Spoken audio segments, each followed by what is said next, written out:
Bom, graças a Deus, nosso curso básico em teologia, agora nós vamos para o estudo da Epístola de Pedro, tá bem? Pedro, como a gente já sabe aqui, ele é o seguidor do Senhor Jesus do princípio ao fim. Ele é o apóstolo que Cristo rebatizou, o nome hebraico dele seria Cefas, e Cristo rebatiza ele com o nome grego, tira ele do nome hebraico e já coloca ele com o nome grego. Isso é importante, porque ele vai fazer a evangelização, é ele que vai receber a oportunidade, a chave para a conversão dos primeiros gentios pela igreja de Jerusalém. É ele. Existem gentios que vão se converter por outros apóstolos? Tem. A igreja de Antioquia é um exemplo, mas pela igreja de Jerusalém é o apóstolo Pedro mesmo. Lá no capítulo 10, é ele que vai abrir as portas do evangelho para Cornélio, e ele abriu as portas do evangelho também para os judeus que estavam em Jerusalém por ocasião da Páscoa, consequentemente ali judeus helênicos, tá bem? O diferencial é que está se evangelizando só judeus. Pedro é convertido pelo Senhor Jesus após a ressurreição. No começo ele era um discípulo, quer dizer, um seguidor, e depois ele vai se tornar um apóstolo. Tem diferença entre discípulo e apóstolo, tá bem? O discípulo é seguidor e o apóstolo ele é o missionário, tá bem? É o que é enviado. Vai se tornar apóstolo. O apóstolo Pedro, ele carregou a mágoa ou a marca de haver negado o Senhor Jesus. Ele carregou. Pedro fala disso na carta dele. Ele fala de que isso aí é uma marca, uma mágoa que ficou para ele, porque ele negou o Senhor. Negou o Senhor por 3 vezes. Aí o Cristo veio e recuperou e estabeleceu ele como pastor das suas ovelhas. E Pedro mesmo, ele não escrevia as cartas dele. Isso aí é uma teoria, tá bem? Não é Pedro quem está escrevendo, mas ele dita. Ele tem um secretário, tem alguém que trabalha para ele. Se ele escreveu, ele não escreveu a carta inteira, escreveu algumas porções e o secretário segue adiante. Por quê? Porque Pedro é mesmo judeu da Galileia, e ele não é letrado mesmo. Você lembra que o sacerdote de Jerusalém fala: como é que esses aqui sabem sem ter aprendido as letras?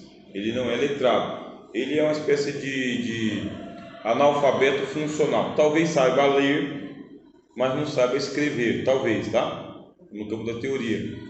Mas ele dita, importante é isso. Eu não sei fazer, tem alguém que sabe fazer. Então, se tem alguém que sabe fazer, faz para mim. É o caso de Marcos. Marcos é o secretário de Pedro. Pode ser que Marcos tenha escrito a carta. Pode ser. E Marcos escreveu o Evangelho de Pedro, mas não ficou como o nome de Evangelho de Pedro, ficou como o nome de Evangelho de Marcos. Também porque Marcos se tornou secretário, amigo e companheiro do apóstolo Pedro. O que ele ressalta aqui? Pedro, ele ressalta o viver santo, o jeito santo de viver. É assim que os estudiosos entendem. As regras aqui são regras voltadas para a santidade, mas não aquela santidade judaica, baseada em ritos. É uma santidade cristã, tomada por fé e por piedade, tá bem? Você vê aqui, o livro coloca para nós na página 104, convite à santidade e à necessidade de crescimento espiritual. Uma das preocupações de Pedro é sobre os falsos profetas e os falsos mestres que vão introduzir heresias de perdição. Pedro, ele é o bem-aventurado apóstolo, o único apóstolo que fala sobre a descida de Cristo ao Hades. O único, bem? Nenhum apóstolo falou. Nem Paulo falou sobre a descida de Cristo ao Hades.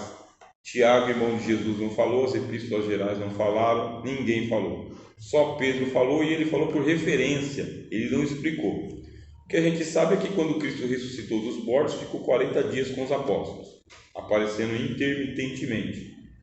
E nesses 40 dias, diz o Lucas, que Cristo estava ensinando acerca do reino de Deus. E nesta ocasião é que surgiu a história do que é que Jesus foi fazer no mundo dos mortos. Pedro fala: por esta razão o Evangelho também foi pregado aos mortos, para que, embora eles tivessem sido julgados na carne, eles ainda vivessem segundo Deus em espírito. Pregou o quê? Pregou o Evangelho. Proclamou o Evangelho aos mortos.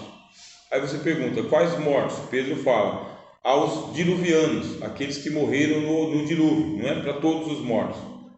Você está fazendo hermenêutica, todos os irmãos fizeram hermenêutica, é isso, o texto fala isso.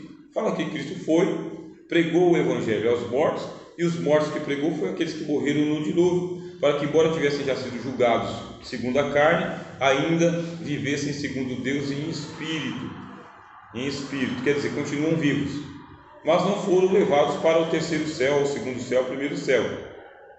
Por quê? Pedro não fala, só fala que eles vivem lá, tá? Em prisão, são chamados espíritos em prisão. Alguns vão tentar interpretar esse texto dizendo que foi aos santos do Antigo Testamento. Violenta o texto, tá? Dizer que foi aos santos do Antigo Testamento violenta o texto. Pedro falou não, foram aqueles que foram rebeldes enquanto a longanimidade de Deus aguardava que Noé construísse a arca. Quando vocês fizerem hermenêutica, você já bate de frente isso aí. Fala, não, Pedro falou que foi aos rebeldes. Então os rebeldes ouviram o Evangelho depois de mortos, pregados pelo próprio Senhor Jesus. Pelo próprio Senhor Jesus. E Pedro cita isso aí para dizer o seguinte: nós também devemos nos armar desse tipo de sentimento, que é o sentimento de que nós devemos santificar Cristo em nossos corações.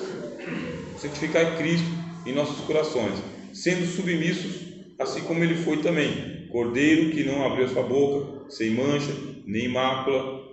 É uma da doutrina de Pedro. Você tem que militar e você não pode ser reprovado na sua militância, mesmo que você esteja pregando aos mortos, quer dizer, gente ruim. Isso não pode fazer com que você volte para o despojadouro, para a lama, assim como a porca lavada, ou o cão que volta ao vômito.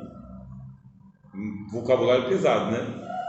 Vocabulário pesado do apóstolo Pedro. Ele tem também uma palavra sobre a volta do Senhor Jesus, também. Pedro tem uma palavra sobre a volta do Senhor Jesus. Ele teve visões, embora que não está aqui relatado que ele teve visões, mas aí ele teve visões, além da profecia do Senhor Jesus e a tradição. A volta do Senhor Jesus será como ladrão da noite, inesperado. Pedro traz uma palavra que nenhum apóstolo traz. Pedro fala que é possível você apressar o dia da vinda de Deus. Ele tem essa ideia, ele tem essa fé, irmãos, que pessoa, ao invés de serem em santo trato e piedade, apressando-vos para o dia da vinda de Deus. Que tipo de pessoa você tem que ser? Porque se você viver um viver santo, você apressa o dia da vinda de Cristo. Só Pedro fala isso aí. Ou seja, depende muito da conversão da igreja, da santidade da igreja, para que o dia seja apressado, tá? Igual Enoque, a ideia é Enoque mesmo. Andou com Deus, alcançou o testemunho de que era digno e por causa disso foi transladado. Quer dizer, se o evangelho for pregado e as pessoas se converterem, pode apressar o dia da vinda de Deus. Agora Pedro não tem uma ideia muito fácil da volta de Jesus. Ele fala que vai ser com o fim do mundo, tá bem? Isto é, você não consegue provar pré-tribulacionismo com o apóstolo Pedro. Não consegue, tá? Nem força, que não dá. Aqui no livro de Pedro, a volta de Cristo é no fim dos tempos. É o ponto final. Quer dizer, ele fala da vinda de Cristo, mas ele não fala que é em duas etapas. Ele fala que é a vinda de Cristo, os céus vão ser varridos e os elementos ardendo se fundirão. É o que acontecerá. Aí Cristo volta. Se o mundo vai acabar pelo fogo, que tipo de pessoa que você tem que ser? Ele não dá detalhes, tá? Ele só fala que você é estimulado a ter um viver santo para você não ser punido com os ímpios. Agora, se você está despreocupado, paciência, vai ser varrido junto com o mundo. Outra coisa que o apóstolo Pedro fala é que Deus nos deu promessas para que por ela nos tornemos participantes da natureza divina. Isso aqui é perigoso. Aliás, as várias doutrinas de Pedro são perigosas. E por quê? Porque está escrevendo ou ditando carta dele para alguém que parece que estava acostumado a ouvir o que ele estava falando. Parece que são pedaços de sermões dele. E não tem explanação os sermões. Quando não tem explanação, aí você fica na dúvida. Mas ele diz que Deus nos deu grandiosíssimas promessas para que por estas promessas nos tornemos participantes da natureza divina. Qual que é o perigo aqui? Você vai ser divinizado. A sua natureza humana vai ser tocada pela natureza de Deus e você vai ser divinizado, participante é isso. Aí tem um perigo. Orígenes falou sobre isso daí, muitos teólogos falaram sobre isso daí, que a participação na natureza divina vai garantir para nós que nós vamos ser semideuses. Mas não semideuses igual na mitologia, mas semideuses como participantes, quer dizer, a natureza divina. O que nós sabemos pelo apóstolo Pedro? Que aquele que se une a Cristo se faz um só espírito com ele. Paulo fala isso aí claramente. Aí Paulo fala, quem se une a uma meretriz não é uma só carne com ela? Quem se une a Cristo é um só espírito com ele. Olha o perigo. Então nós não sabemos o que vai acontecer conosco a partir da parousia, da volta de Jesus. Mas que do jeito que está não vai ficar. Vai ser muito melhorado. E esse melhorado é uma participação na natureza divina, diz o apóstolo Pedro. Como que isso se adianta, meus irmãos, tá? Como que isso se adianta? O apóstolo Pedro fala na segunda carta dele que nós temos que acrescentar virtude em cima de virtude. As promessas não são para se cumprir só na parousia. Começa agora. Ele diz assim, se os irmãos quiserem ler, 2 Epístolas, capítulo 1, versículo 4. Pelas quais ele nos tem dado grandíssimas e preciosas promessas, para que por elas fiqueis participantes da natureza divina, havendo escapado da corrupção que pela concupiscência há no mundo. E vós mesmos também, pondo nisso mesmo toda diligência, acrescentai à vossa fé a virtude a ciência, a ciência a temperança. Você vai acrescentando virtude em cima de virtude. Só é possível isso acontecer porque você já é participante da natureza de Cristo, natureza divina. Você vai se tornando mais virtuoso.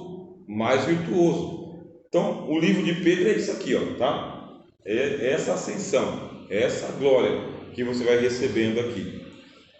Tomando cuidado com os falsos mestres que vão introduzir heresias de perdição e vão enganar a muitos, Pedro prevê a apostasia de muita gente.